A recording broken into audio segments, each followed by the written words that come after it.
தீபாவளிக்கு பார்த்தீங்கன்னா, என் பையன் காலையில எந்திரிக்கிறதுக்கு முன்னாடியே எந்திரிச்ச உடனே, "அம்மா வாம்மா பட்டாசு வெடிக்கலாம், பட்டாசு வெடிக்கலாம்ன்னு" கூப்பிட ஆரம்பிச்சுட்டா. ஸோ இருடா இப்போ எண்ணெயெல்லாம் தொடச்சிட்டு அப்புறம் பட்டாசு வெடிக்கலாம் அப்படின்னு சொல்லிட்டு கூப்பிட்டு போயிட்டு, இந்த எண்ணெயெல்லாம் தேய்ச்சி குளிக்க வச்சுட்டு, அதுக்கப்புறம் நாங்கள் சாமியெல்லாம் கும்பிட்டு, அதுக்கப்புறம் வாங்கின ஸ்வீட்ஸு பக்கத்து வீட்டில் ஏதாவது ஸ்வீட்ஸ் எல்லாம் கொடுத்துருந்தாங்க. அதெல்லாம் சாப்பிட வச்சுட்டு, அதுக்கப்புறம் குலதெய்வ கோயிலுக்கு போயிட்டு இருந்தோம்.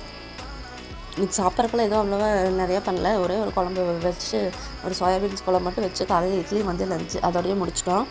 நாங்கள் பக்கத்து வீட்டுக்காரங்க எல்லோரும் சேர்ந்து ஒன்றா சேர்ந்து பட்டாசு வெடித்தோம். அதுக்கப்புறம் என் பையனுக்கு வாங்கின பட்டாசெல்லாம் வெடிச்சிட்டு ஒரே ஃபுல் என்ஜாய்மெண்ட்டோட அவனுக்கு தான் ஃபுல் தீபாவளியே ஹாப்பியாக இருந்தான். இன்னும் எல்லா பட்டாசையும் வெடிச்சு முடிச்சுட்டு இந்த பட்டாசு பத்தல, இன்னும் பட்டாசு வேணும், இன்னும் பட்டாசு வேணும்னு கேட்டே இருந்தான். ஏன்னா 3 நாளாக பட்டாசு வெடிச்சிட்டே இருந்தோம்.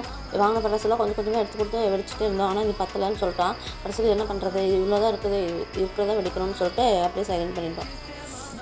இந்த தீபாவளிக்கு யாரும் ஒரு பட்டாசு கூட வெடிக்கலன்னு சொல்லிட்டு கமெண்ட் பண்ணுங்கள். அண்ட் சேனலை சப்ஸ்கிரைப் பண்ணுங்கள். அண்ட் வீடியோ பிடிச்சிருந்தா லைக் பண்ணுங்கள், ஷேர் பண்ணுங்கள் அண்ட் சப்ஸ்கிரைப் பண்ணுங்கள். பாய்.